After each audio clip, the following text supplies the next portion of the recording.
Hi, it's James Harrison here to talk about the next drumming influence, or the daily drumming influences revisited. And today it is Mike Ryan. Now, if you're not from the small town of Murray, Kentucky, you might not even know who Mike Ryan is. But for me, he was my second drum teacher.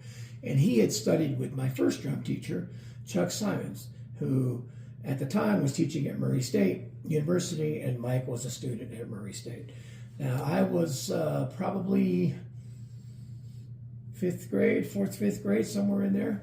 I started with Chuck Simons and then went over to Mike because Chuck ran the business. Chuck's Music Center Plus was teaching at Murray State. So he just got me started and would teach me periodically through the time. But other than that, it was Mike Ryan initially. Mike was, like I said, a college student, and he kind of steered me in the, of course, through some of the rudiments and things like that, but also got me into drum set with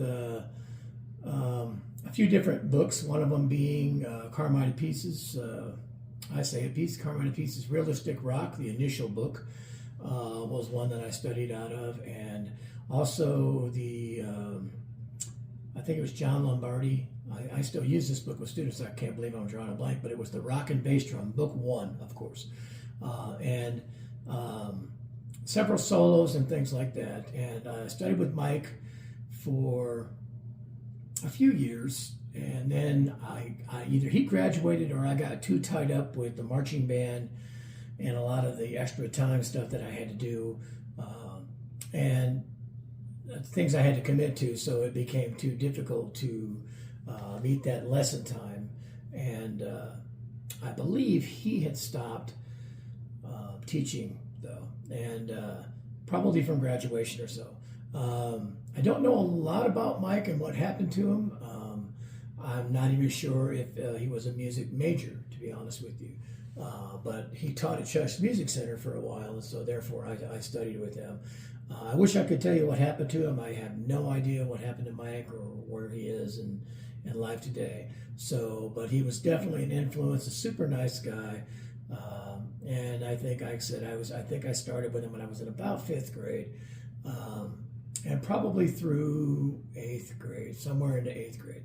So definitely had a huge influence on me in my playing. And if he's out there somewhere, I wish him well. If anybody knows whatever happened to Mike Ryan, I know that he lived in Murray, Kentucky, because I remember going to his house once for a lesson. And he lived off of, oh gosh, what is the name of that road? See what happens when you don't live in a town for a while.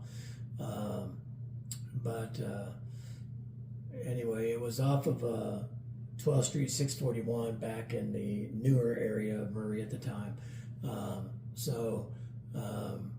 Anyway, huge influence on me back in the day, Mike Ryan, drumming influence for the day.